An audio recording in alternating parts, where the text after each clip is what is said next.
Hello, guys. Are you out there?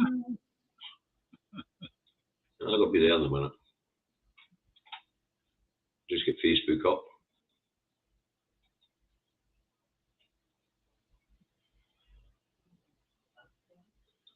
Only a 4-second lag on Facebook.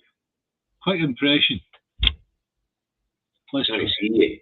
I can't see you. I'm on my Facebook page. All right. Hello, guys. Are you out there? Lag on Facebook. Chris is always fucking, isn't he? He's in there. In like Flynn. Hi, Chris. Afternoon, Christine. There we go. Ever in Scotland. Hey, well, there you go. There's a good name. Dougie's in. John. Ali Watson. Stuart Laird. Christine. Where did she got? Christine Coyle. There she is. Right. Brian. Stuart. Last Braveheart. I'll quick look there on Facebook. Tracy. BJ. Karen. Mike. Suzanne DeWitt. Always imagine Suzanne. Always imagine she's got a wee teacup and she's got the pinky out. Suzanne DeWitt. Numbers are starting to climb. Not bad. Not bad. 56. So, shall we introduce today's topic of discussion? And then when we spend a wee bit of time at the end, we'll laugh at the Tories. All right. Okay, fair enough.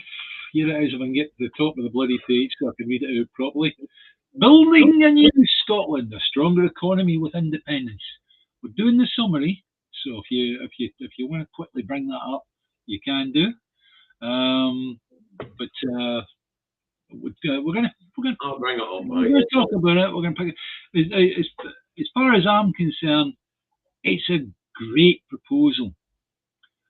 I don't agree with every single part of it, and don't imagine you lot do either, right? But there's not a deal breaker in it, and lots of it will be sort of negotiated as things become a bit more liquid. Once we get the divorce papers signed, that's when it gets a bit more liquid, and you might have to do things in a slightly different way. But as a shot to put out to actually offer to the people of Scotland, this is brilliant. This is really good. Well thought out, as far as I'm concerned. And what we'll do is we'll look at the summary paper, and we'll just discuss it as we go. All right. Okay. So we'll start off with what these proposals would mean for you, Mr. Joe Public, or Mrs. Joe Public, or Mrs. Janet Public. We will use the full powers of independence to build an inclusive, fair, well-being economy that works for everyone in Scotland. The proposals in building a new Scotland, a stronger economy with independence, are designed to allow you to have lower energy prices and security of supply by increasing and diversifying our electricity generating capacity, making better, greener use of Scotland's abundant natural energy resources. So, do you want to talk off on that one, David? Just we'll talk about the having lower energy prices. We've discussed this before, and as far as I'm concerned, the simple way is just you say, right, all your licenses are kaput. If you want them, you better get to the table. And once you've got them round the negotiating table, if any of them go, no, we're not talking to you, go, right, okay, bugger off. We'll get somebody else in that will, and they'll take over your operation, right? And they can say what they like, do what they like on that, but you've got to hold your chin up and say, look, guys, this is the way it's going to be. Scotland is now an independent country, right? So once you've got the licenses held hard, then what you can do is you say, right, here's the first stipulation of you getting this license back. First stipulation is we get a special price on gas and oil. And then moving on from that, you fill Scotland's bucket first before selling on the open market. That covers oil and gas. Let's talk about electricity and electricity delivery. Yep. At this point in time, the national grid isn't the national grid. It's run by private companies, two of them, one Australian and one for the Arab Emirates. They own the grid. So one of the things we're going to have to do after the force when we break down the infrastructure, because obviously the grid infrastructure in Scotland stays in Scotland, then what we're going to have to do is take that grid back into public hands, or have them run the table and make sure that the things like the charges for a generator and peter heat being more than the charges for one just in the outskirts of Glasgow go. Because as you all know, folks, at this point in time, the national grid charges exorbitant amounts of money for energy producers to get their electricity into the grid because and it's measured that the cost depends on how far you are away from London, the biggest population centre. Yeah. In actual fact, once you go south of London, you start getting into a positive feed-in tariff. So in other words, if you connect to the grid, they actually pay you money for doing so. Whereas roundabout from the Midlands, I believe, and north up to the top of Scotland, it gets progressively more expensive to feed energy into the grid. That's morally and ethically wrong. You know, you have to have a grid that takes the rough with the smooth. Simple as that. And we've got the situation where we're producing a whole load of renewable energy. And people want renewable energy, so therefore, if you've got big towers with propellers on the end and you're feeding into the grid, that should be getting paid for. There should be a bunch provided for doing so. Yes. So national grid, we either take it back into private, we take it back into public hands. And how would you do that? Compulsory purchase order.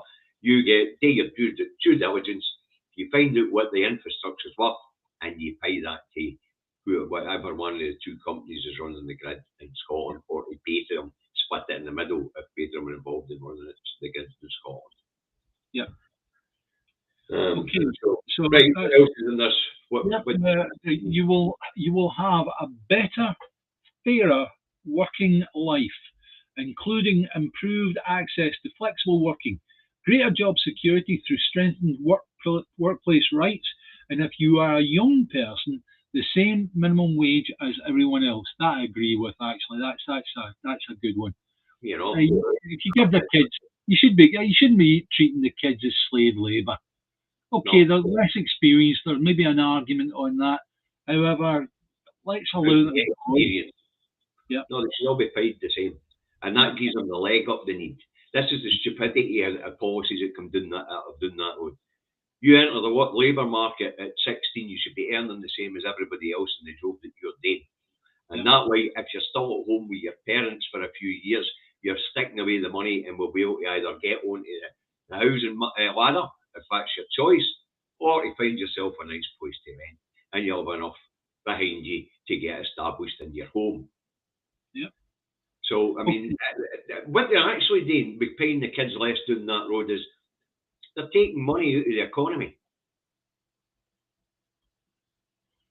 You know, kids who are wee mum and dad, they will save a bit, but they'll spend more into the economy. They will buy more clothes every week.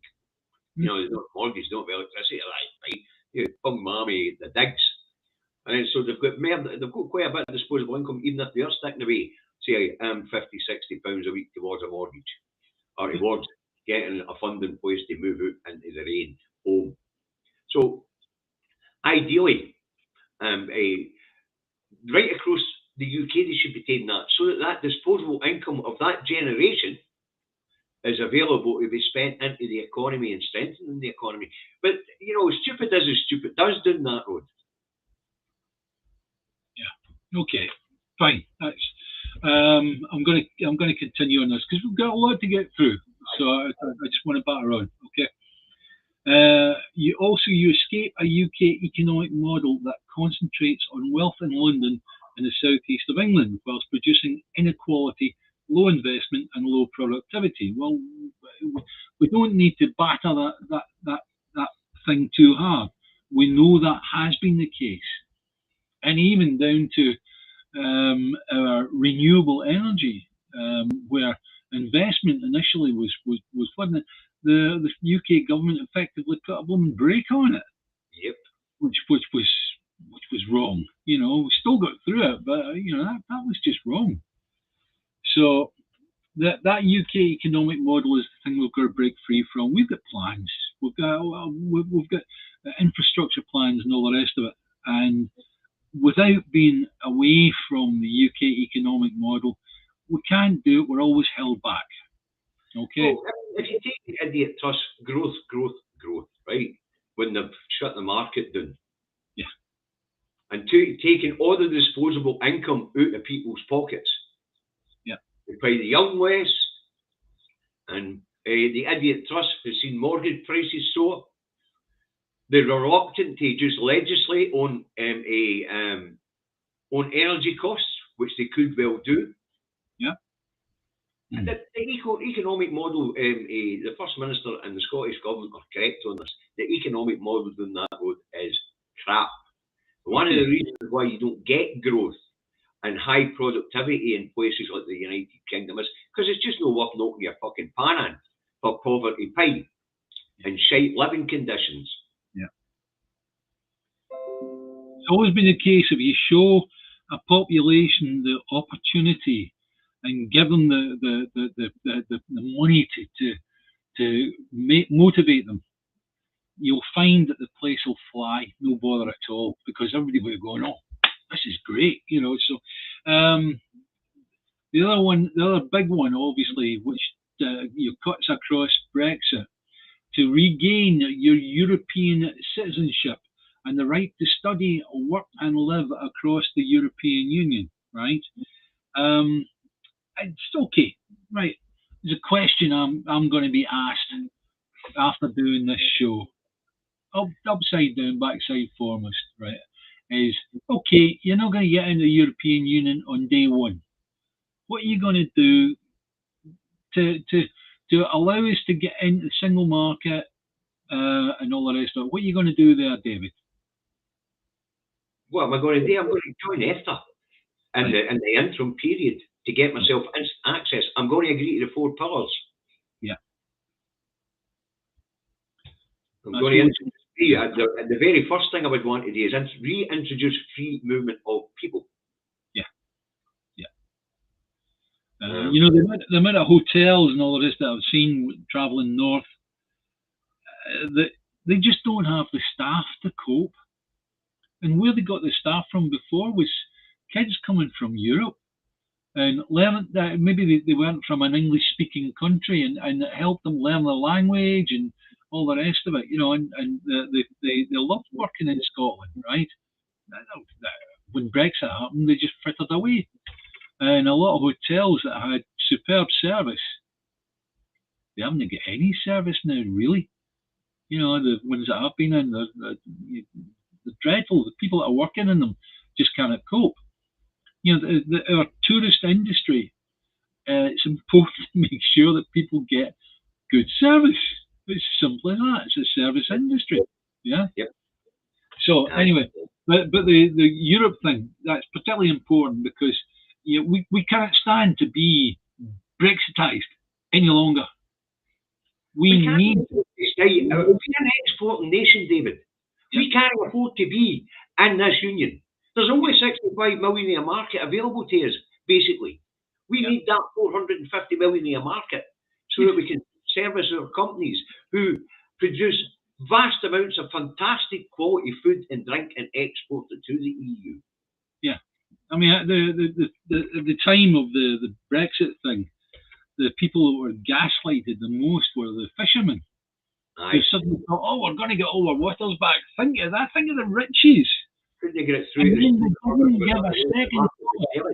How they would sell to Europe, where they do sell a lot of stuff. And plus the fact on top of that, we're going to change how they get the stock, the actual produce to Europe, because we're going to have ships going in and out of the port, and that'll then carry the stuff across to Rotterdam or wherever it's got to get booked into. Rotterdam are gearing up at the moment to preempt what's going to happen from Scotland. I don't know if any of you heard that a few months back, but the chap that's in charge, the chap that's in charge of the management of the Rotterdam port, he's come out and said we are gearing up now for Scottish independence. Yes, that's right. You're not direct routes for Scotland's trade. And the other thing that will do is guarantee good quality, secure employment in the ports. Yeah. That will create employment, as we will no longer be going via England to get our goods into Europe. We'll be doing it direct ourselves from Grangemouth, from Rosyth, from Leith, from Dundee, right up the east coast. Everything that's facing towards Europe will travel to take stuff to Europe. We need some big west coast ports to service the rest of the world, because right now a lot of our exports to the Americas goes via the world, and the stuff to Australia and New Zealand goes via Southampton. Yeah, that's right. So we really need a couple of big west coast container ports. Right. So we've got that. Benefit directly from investments from the Building a New Scotland Fund, with an investment of up to 20 billion in majority infrastructure, only possible with independence. In actual fact, I would personally say that's cherry bombs, because that's 20 billion over 10 years. For a country like Scotland, we could afford to borrow for large infrastructure things like building ports, like building a better rail infrastructure. It doesn't have to be an HS2. It just has to be a better rail infrastructure so we can get stuff to the ports quickly, right? Yep. The thing about that, David, I want to look at that one a wee bit deeper, right? Yeah, now, sure. They're basing all that on the crap that's in jails, and the economy no moving forward that quickly for the first decade, right? But we know that it will move much faster than that, because when we take back control of things like our energy, we're going to pull in all the licence holders in the North Sea, and we're going to redesign the tax system to work the same way the Norwegian one does. So there'll be 45 billion a year flowing in from oil and gas right away. That will happen very, very quickly. Same with all the energy providers. We'll be drawing in, the energy producers will be drawing in their licenses, and the energy prices will drop quite quickly. But the tax bit's the important bit. We've got to get that right. We've got to start taxing the buggers in the North Sea properly. We've got to ensure that all the taxation, and the other thing we will find out is really how much Scotland is worth, because all the VAT will stay in Scotland, right? All the alcohol duties will stay in Scotland for what we sell and what we consume. All the fuel duty will stay in Scotland. The VAT on electricity will stay in Scotland.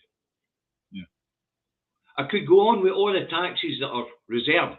The VAT on everything else will stay in Scotland. How much of those revenues, especially import and export taxes, because we're a massive exporting nation. But this is something that people miss. Is you might go, all right, 45 billion. What can we do with 45 billion a year? Well, I'll tell you what you can do with 45 billion a year. Hang on, David, hang on. Let me finish my point, okay? Even so much as it was a fraction of that, all right? Let's say it was just 10 billion a year that came in off that. You can take that 10 billion, and with the asset base you've got, you can buy money on the international market and pay them 10 billion a year. We could have as much as we want to do as much as we want. Yes. Right? It's just how you stack the thing, how you actually utilise that money that's going to be coming in from that. Right? The thing is, we're taking the figures that the Westminster's got. So we're saying 45, and sorry, the Norway's got. Let's say 45. Yeah. We produce roughly double what Norwegian water produces, because they were 19, 20 billion last year. So we would more or less double it. Right. We take that and tax. And remember, we're already running the whole nation on 41 billion. Yeah, that's right. Right. Because, as you know, that's what we get back in pocket money for our own taxation. Then we'll actually find out, as I say, how much Scotland actually generates in tax. And I can assure you, once we get the right tax regime in place, Scotland is going to be absolutely minted. Yeah. The treasury is going to bulge. And as I say, we just look at oil and gas, renewable energies, taking back control of the grid. Mm-hmm. You know, that's going to save the Scottish taxpayer as well. Yeah. There's all these factors that we know that are going to come into place. It won't happen literally overnight, because you can imagine I've got a wee tiny company. I pay an amount of money in corporation tax that goes directly to the UK Treasury. Yeah, and Yep. I would imagine that all the other companies that are in Scotland that are paying their corporation tax directly to the Treasury, the Scottish Government are going to have to quickly get around them and say, no, you don't pay any money to the UK Treasury, you pay money to the Scottish Treasury now. And if they don't, we shut them down. Yes, simple as that. Yeah. Now, if you take the big supermarkets, David, we don't really know how much of the revenue that they pay to the Treasury in London is raised in Scotland. Because it's not split out. That's right. The UK Treasury couldn't be bothered to split that out. So long as that money, so long as that soup is coming in the door, they're quite happy, right? But when we actually become independent, and that money does automatically go into the Treasury, that's going to be the wake-up moment. That's going to be the moment to go, oh my goodness me, we didn't realise it was quite that much. Aye. And it is a lot. Okay. Right, I'm going to push on here. All right. Lydia noticed it. We're going to keep using the pound sterling. Now, obviously, to me, I want a Scottish currency. I'd like it from day one, but being practical about it, I realise there's going to be a period of time when we are going to use sterling until it becomes practical for us to actually launch our own currency. I honestly think the events at the time may push that forward faster, because if England continue on this economic blooming nosedive that they're on, when we remove the control of the assets, that's going to be really bad for the pound sterling.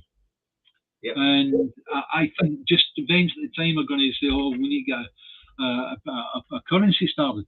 Now, the great thing is, the practical thing about that is, if I was to do a straw poll in the street and I'd say to people, how do you pay for stuff these days? Oh, I do it with my bank card or my credit card or whatever, right? They don't use cash. There's very few people actually walking about with stuff with fivers or tenors or whatever, right? And that's the reason why I think producing a Scottish currency is going to be a bit simpler. We won't have to print quite so much paper money. It will be done because there'll still be people that rely on cash, but to be honest with you, most of it is card payments these days. So right. So we're going to keep pound sterling until the time is right to move to a Scottish pound. The Scottish government have named it. Right. I want it to be called the ball bag, but there you go. What we call it, David, I explained the day.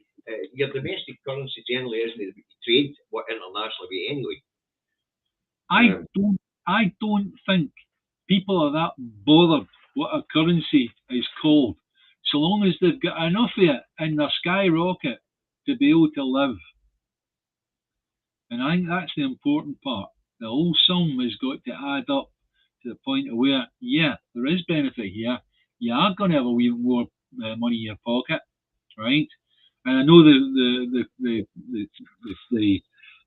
thing that you put out about The fact that you just use that money internally, buying from abroad is done from a basket of currencies, Australian, US, whatever, all the various different things.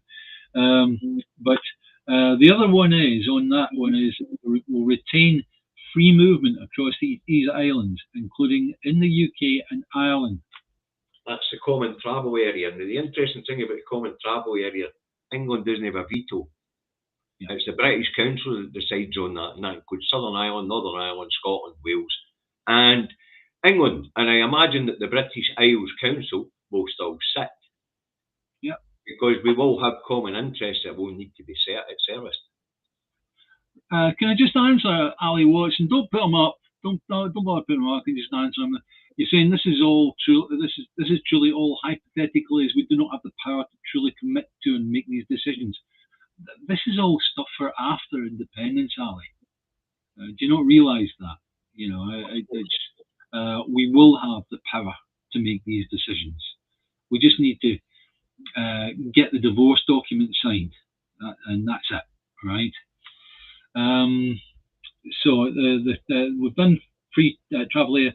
Take part in new ways for communities to own and steer the economy, including through direct stakes and local development. Interesting one. Yeah, again, not major at the moment, but I think that could become a major point in the future. Okay.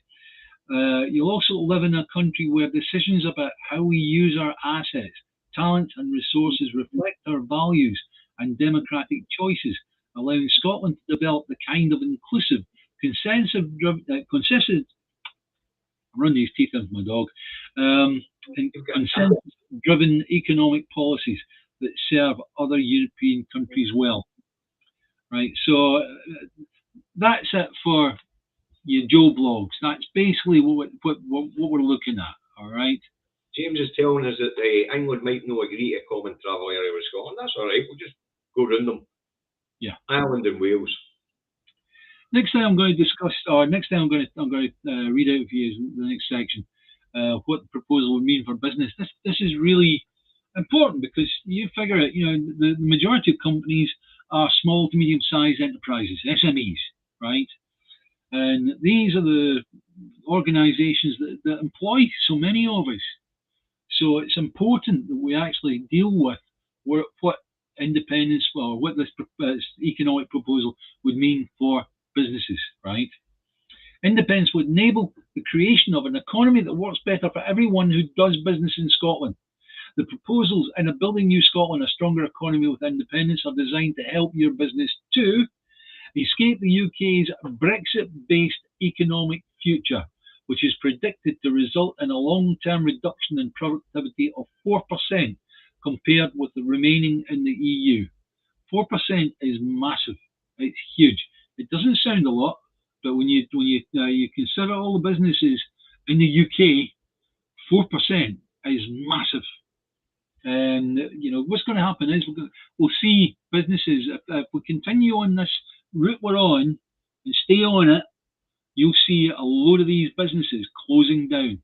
They'll have no choice. They can't do it. They can't keep it up. David, we're going to see a lot of businesses close anyway before we get out of the line, because not just high energy costs, but because the market they had to sell to has disappeared.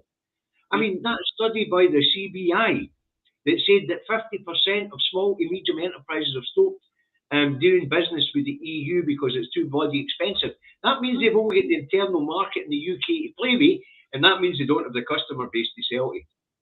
Because maybe they get any disposable income to spend in the shops or buy for a factory. Yeah, if you take my wee company's a microcosm of a bigger SME, right? And I might buy microphones. I'm an audio sound engineer. I might buy microphones from Austria or wherever, right? To be honest with you, the story we're getting now in purchasing these things is that the companies just don't want to deal with the UK. They can't be bothered. Yeah, it's too much paperwork, and it's for a sale of maybe one microphone that in the past would have I'd gotten to DHL it to me or whatever, right? And it would have got to me the next day or the day after, and I'd have been happy. They'd have been happy. They'd have the money, whatever, right? It's just not happening now. It's not happening. And what it means is I've got to try and get a microphone from somewhere else, from America or whatever, So anyway, so escaping that Brexit-based economic future is really massively important. All right, would allow your business to contribute to and benefit from the higher productivity, higher investment economy achieved by comparable independent countries. So, in other words, our productivity is actually it's okay, but it's maybe not as good as Denmark or Sweden or France or whatever, right? So we're looking to raise our game, yeah. And the change in attitude, I believe it or not, would do that on its own. We get independence, you will see it'll be like a shot in the arm for a lot of companies. I'll put this one up because it is important, and Ginny's right. It doesn't exactly help the HMRC expects EU SMEs to do their job for them and pay for the privilege. Yeah, correct. So that's one of the reasons why EU businesses are no longer sending here. Let's take the end cost of that microphone to me. It might be like a £400 or £500 microphone that I'm ordering, right, for a particular duty. The VAT documents have also got to be filled out by the company in Austria that I'm buying from, and they'll look at that paperwork and they go, what? And that's the reason why they're going, no, sorry, Dave, it's been nice having you as a customer, but on the base of, if you buy 100 microphones off us, well, we might look at it, but buying one microphone off us is just not going to happen, right? So anyway, there you go. So you'll be able to contribute to and benefit from higher productivity. You will have, you allow your business to have lower energy prices and a more secure supply by making better, greener use of Scotland's abundant natural energy resources. That's important. The business that you, as people in your own homes, you've always had some kind of cap. Businesses never did. But in the past, they were charged normal amounts. Nowadays, it's just it's ridiculous. It's add your shoe size and multiply by infinity. That's what they're getting charged. And it's stupid. You would allow your business to be inside the European single market, the largest single market in the world, and one that is 7 times larger than the UK market. Now, let's talk about that, David. We're constantly being told, you become independent. England won't buy anything off you. What's your response to that, Mr. McGuinness? My response is to talk bollocks. Yeah. And when they talk about 60% of the trade going to England, what they forget is that the majority of that is services, financial services, legal services, because we've got different legal systems each side of the border. So you need a Scottish lawyer and an English lawyer to be able to conduct a trade deal between two businesses, never mind anything else. Yeah. So most of what we export to England isn't goods, it's services. They're much easier to transport because you just send a person and you have got the common travel area. Generally, in services as well, the equipment's there. Depending on the type service business. But if you have to take your equipment with you in a van, as long as you're not trying to take a big wad of goods through and it's only your tools, you're just still in the common travel area. Yeah. It's a service you offer, David. Yeah.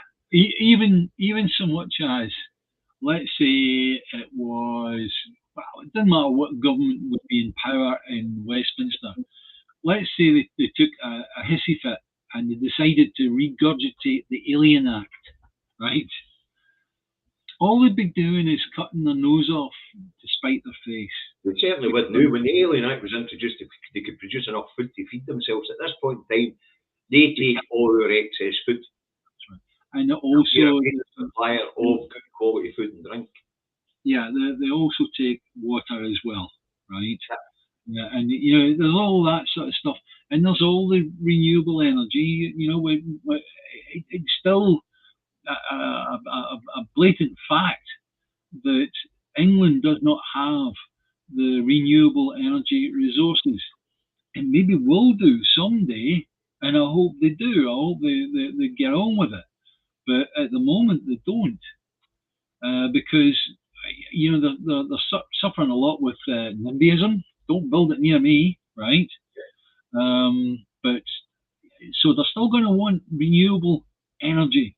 And where they're going to get that renewable? Well, what we'll do is, yet again, Scotland will fill its own pot, and it'll send whatever's left south, as we're doing right now. They'll pay for it.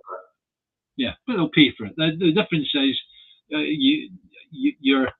your energy companies will be buying from the Scottish energy company that will be licensed, and that Scottish energy company will pay tax to the Scottish Treasury, etc., etc. Scotland, we've already talked about building our own state-owned energy company. It'll start off working as like a small energy, what's it called, a distributor, right? Like you buy from now, like Scottish Power, that sort of thing, right? Well, and then sell off the retail arm. It'll move upstream, and it'll start buying energy production facilities from the companies that are doing it now. They might be in it for long enough. They've had their money out of whatever facility. It would be easy for Scotland, the Scottish government, to go in and say, right, we'll take that over and we'll bring it up to spec, right? So I'll get on beyond that, right? Operate in a country that has influence as an EU member state in the trade deals and regulations that affect our business environment. Now, remember, initially, we'll be looking to go into EFTA and then go into the EU. So we wouldn't have that from day one. You would still be you would still be subject to the regulations that the EU produce, the same as Norway does. They are an EFTA member, and they have to kowtow to the EU regulations. They don't have somebody in that parliament, as it were, right? You would also allow your business to get practical support to ensure smooth trade across borders, including with the UK. But yeah, again, that in itself, that is down to the UK government. Whatever England's relationship is with the rest of Europe. And Scotland becoming independent, I think, would actually force England back into alignment with the single market. Yeah. And probably back into the customs union. Yeah. Okay. Also, it would allow your business to get the workers you need by reversing Scotland's long-term population trends and regaining access to talented and committed people from across Europe and the world. That's gold.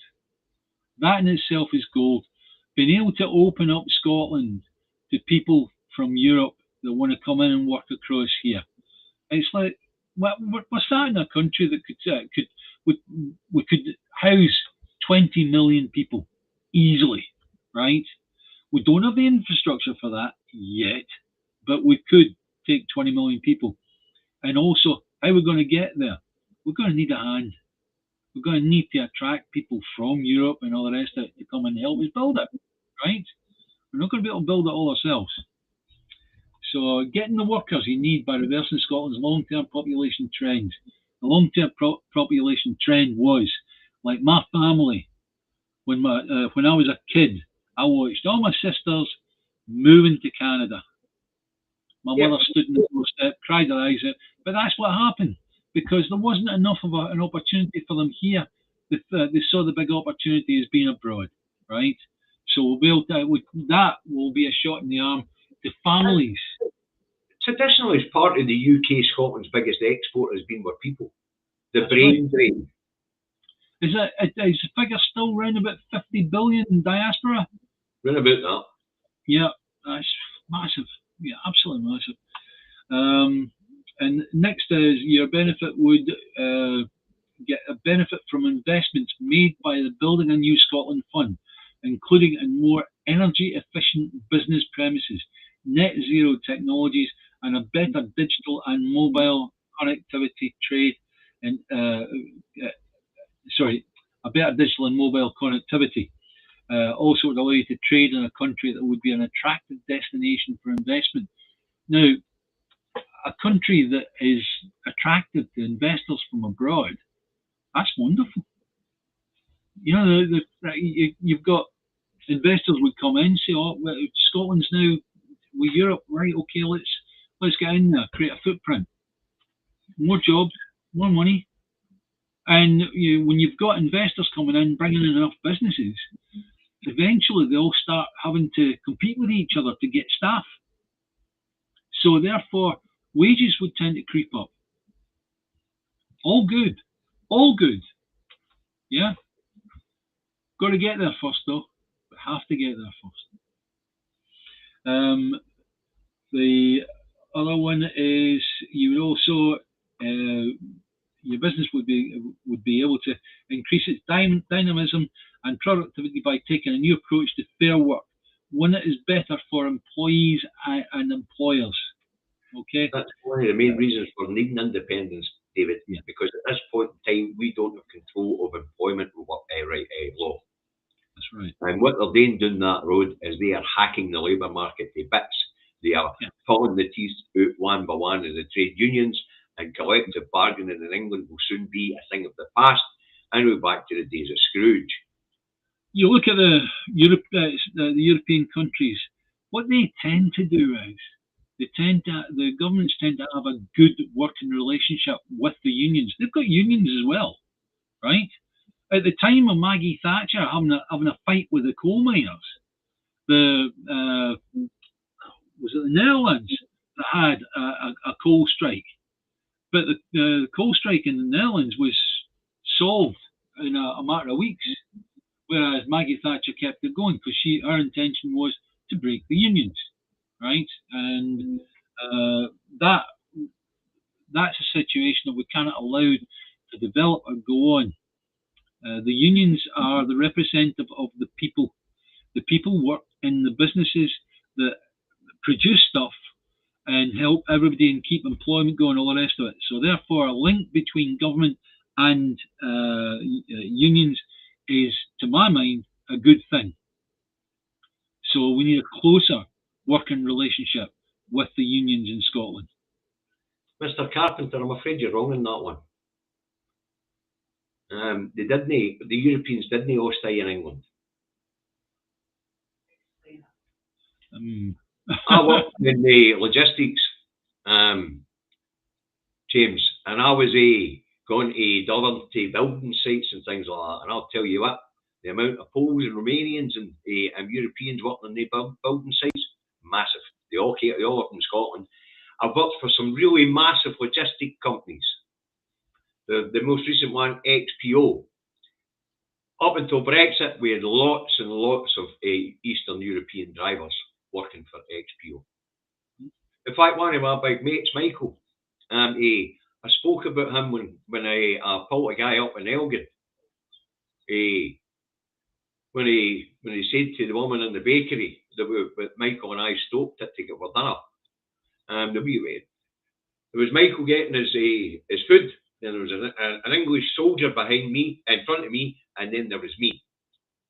Michael got his food, left to get back in his cab, and the English boy in front of me says to the woman behind the counter in McQueen's, bloody foreigners, they get everywhere, don't they? So I tapped him on the shoulder and said, "Aye, you fucking day."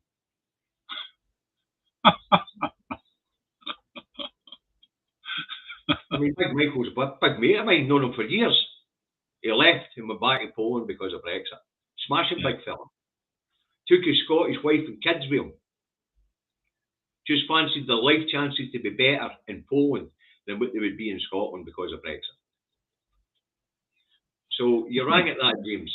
There was 266,000 EU citizens in Scotland at the time of the last referendum. I think it's down to about 86,000 now.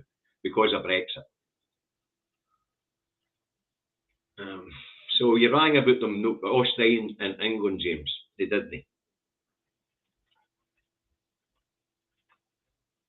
Right. The next one is you would allow your business to benefit from reformed models of corporate governance that the evidence shows improve profitability. Okay, this one's maybe a wee bit difficult to explain. If I do a bit of work, I send out an invoice, and depending on who I do the deal with, it could mean I could wait up to 3 months for payment. In different countries, there's different rules apply to that. Okay, and that's called it's corporate governance, but run by the government of the day. So, in other words, if you're a wee tiny company and you're looking at a big company to do work for them, right? And you're stuck in a situation where their buyer's saying, right, I'll give you the contract, son, but you're going to have to wait 120 days for payment. I would just have to say, look, I'm sorry, I can't live with that. If you want me, I'll send you an invoice, you get 30 days, right? And what other countries do is what the Americans have a screw system whereby that money's put into a screw, ready for you finishing the job correctly, and then that money automatically comes out to you as you completed the contract, right? And so there will be different models to look at, and I assure you, looking at those models and employing proper models that hold the bigger companies to paying the little guy, that'd be good for all business. It'll even be good for the big companies as well, because they'll get a better response rather than saying, no, sorry, we're not doing that. You know, so right. So the final one on it is allows your business to influence government policy directly through new bodies like the Scottish Fair Pay Commission, which will assume responsibility for setting of the national minimum wage. There'll be a lot of companies that go, I can't afford to pay like £20 an hour, right? You'll find that there will be people that will do that, right, in business. They're generally called, what's the name for them? Tories, right? And what happens is that in a situation like that, give them a body that they can go in and talk to and say, well, I can't do it. And I would say, just tell them to get stuff, pay the minimum wage, or don't bother. Pay a living wage or don't bother. Let me quickly address this. David, need help. What and when did Salmon sign giving up our right to call an independence referendum without Westminster Agreement? It's called the Edinburgh Agreement. It set a precedence. It set a precedent saying that we had the Westminster's Agreement to hold a binding referendum.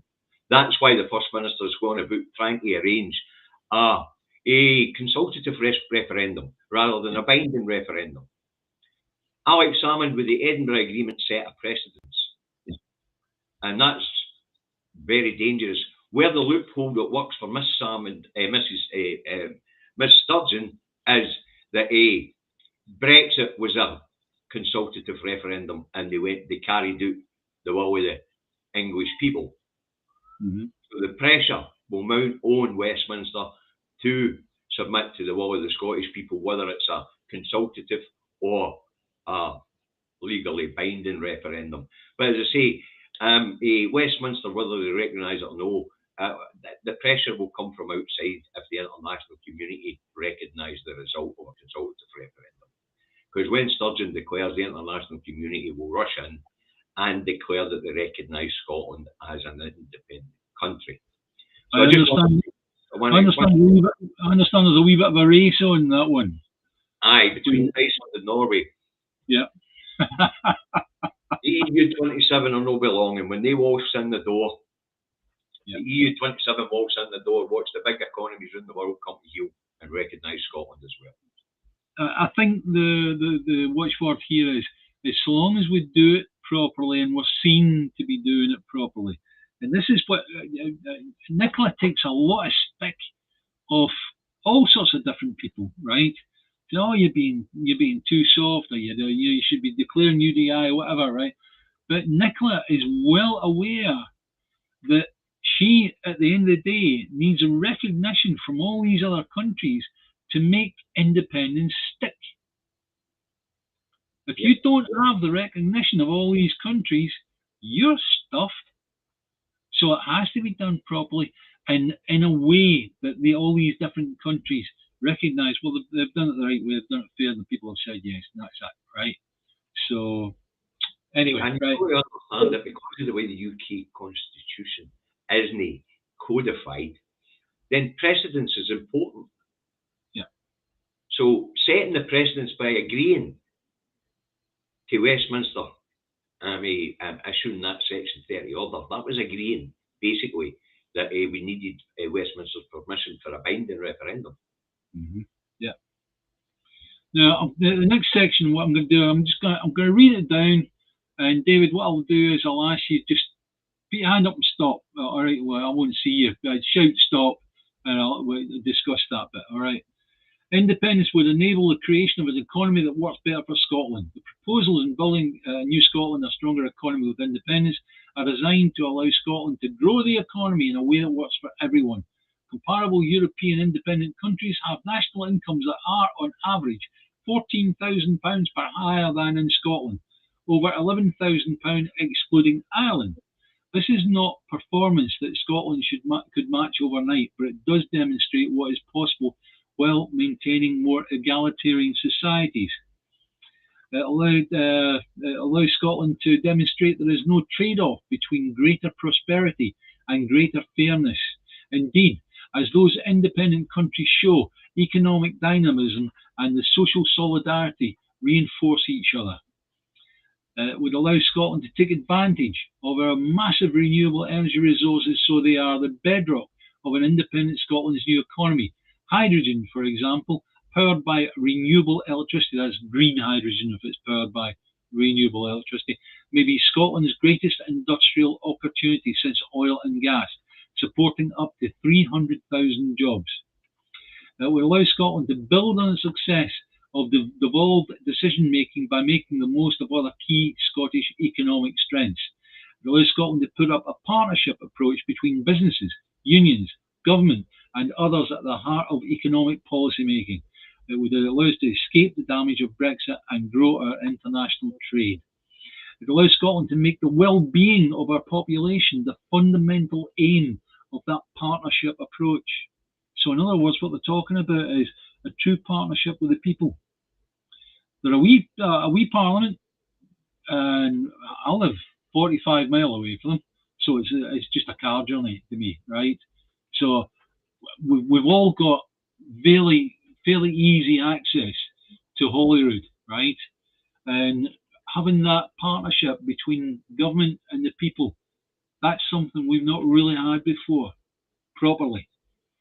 The Wellbeing Society Party, we've been building that over the last 14 years anyway.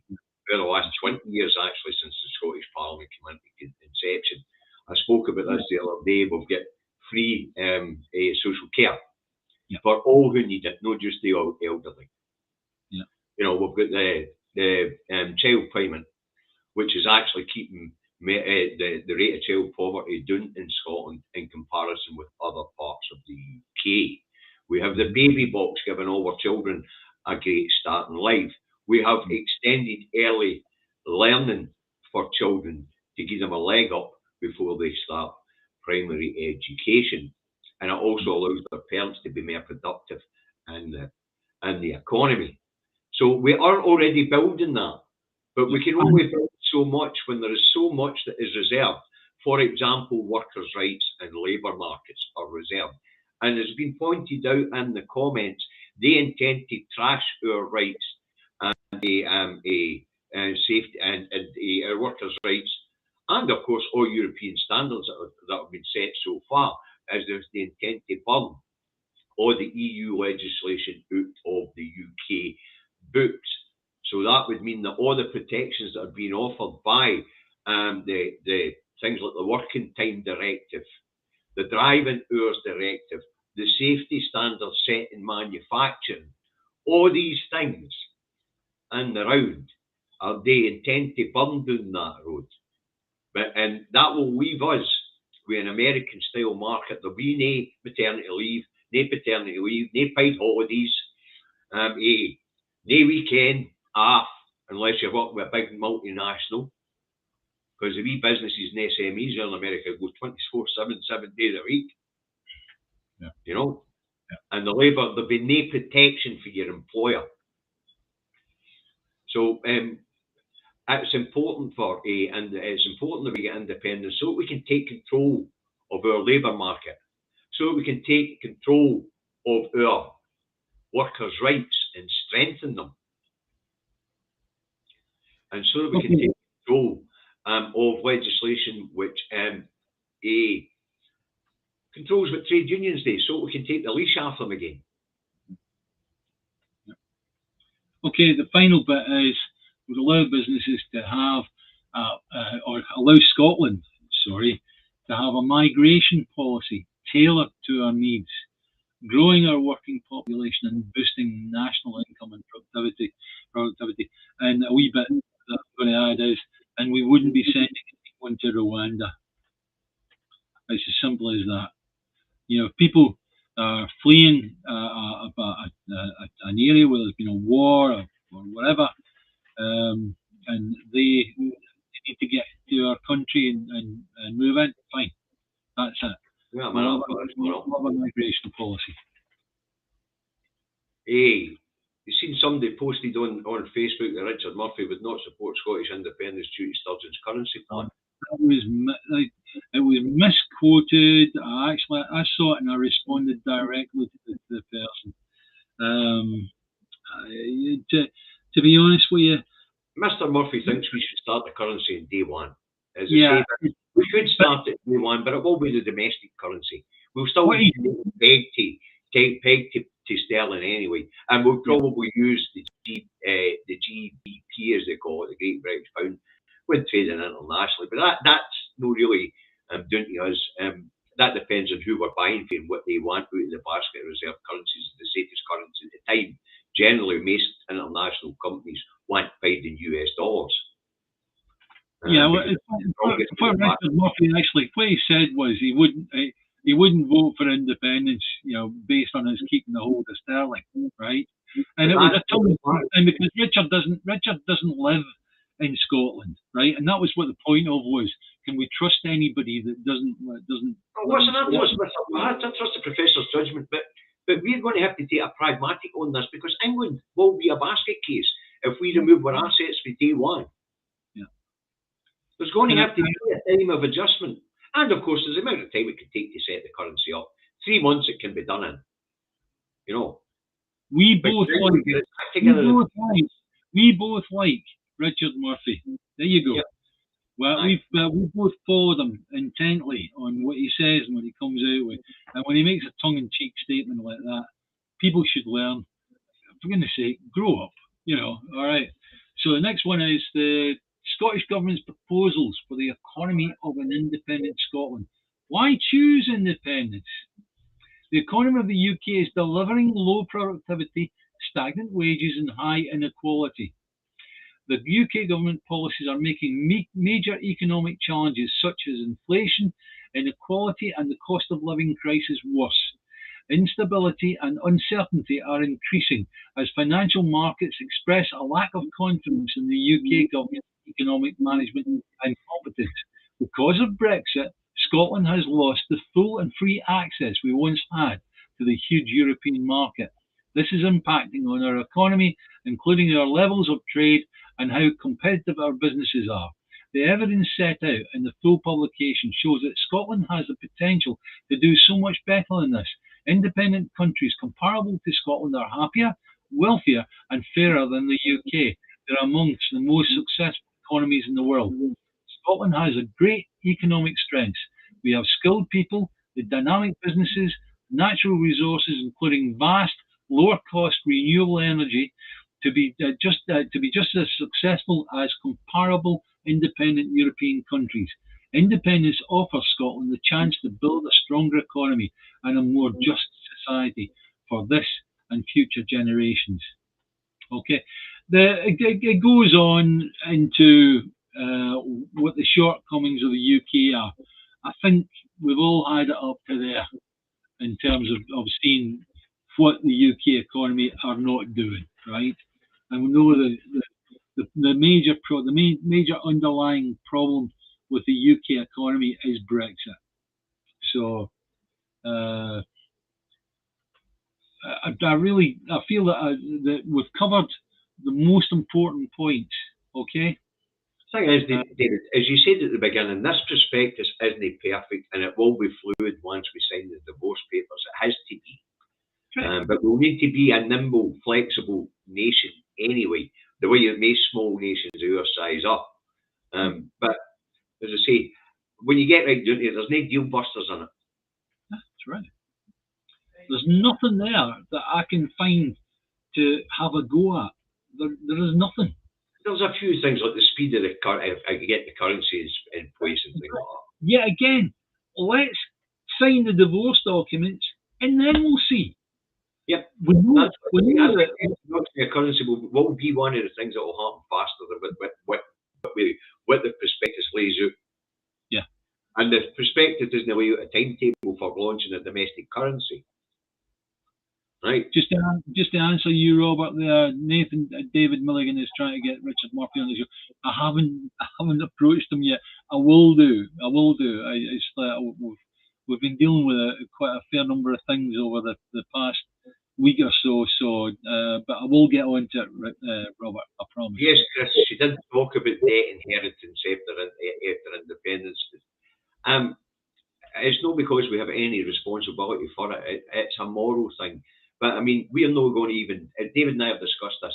The wise thing for the Scottish government today would be shut their mouth, have them produce a figure that says this is what you owe to the combined UK national debt before you leave, and then we'll say to them, "Nah, you've had X amount of billions in oil done through the last 30, 40 years. You've had X amount of whiskey revenues in the last 30, 40 years, and this is all you've spent of that money in Scotland in the last 30, 40 years. This is what we're willing to pay you," and that's how it will be done. And if they don't agree to what it is we're telling them we're going to give them, then we'll give them fuck all. Yeah, and say to them, please carry on. We await the papers from the International Court of Justice to discuss this. Don't bother with any of Supreme Court nonsense. Yep. Right, listen, David, as you know, I'm start work at 6, so I'm afraid we're going to have to do this. We've gone just over the hour, and I'm happy that we covered what we did. I'm sorry, guys. I know it was a bit like a school chalkboard type talk, but we need to be going into this because this is what you're going to be selling to your next door neighbour. That are going to be asked. That's the answer to how you go on these. Yeah. Although I still have to say my answer's better than most of that stuff. My answer is, how does anybody else hate you silly buggers? We'll copy and paste best practice. Yeah. You know, we're a highly intelligent people, and that's our biggest asset. We're a highly intelligent people. Yeah. But anyway, we didn't get into the shenanigans down the road. Yeah, sorry. We understand somebody's been sacked down in London. Is that unusual? Don't know. Anyway. I think they're calling them resignations, but I think sack's probably more. And I hear that Boris Johnson's thrown his hat in the ring to become Tory party leader again. Yeah, wow. Well, all bodes well for Scottish independence, folks. What's the old saying? Never assist your enemy when making a mistake. Don't never interrupt your enemy when they're making a mistake. Right, anyway, this particular person is Offski. Right. You want to continue chatting with the audience? I'll leave the window. Right. Thanks, guys. Thanks for joining us. Well, we should be back. We should be back on Sunday, but we're not this week. I unfortunately have got a 60th wedding anniversary that I have to attend, and it's my mother and father-in-law's 60th wedding anniversary. So unfortunately, I won't be available on the Sunday. So we'll be skipping that one. However, during the course of next week, we might just throw in the odd impromptu little discussion. So keep your eyes on that notification. Okay. Thank you very much, guys. And I'll say goodbye, Davey. Bye, David. Now, remember, folks, smash the like button, subscribe, and the bell notification button on YouTube, and you'll get notified when we go live. And the audience on Facebook and YouTube, if you like what it is we do, and if you like today's presentation and discussion, please share it around. Okay, so that just leaves one thing left for me to say bye, Davey. Bye, Davey.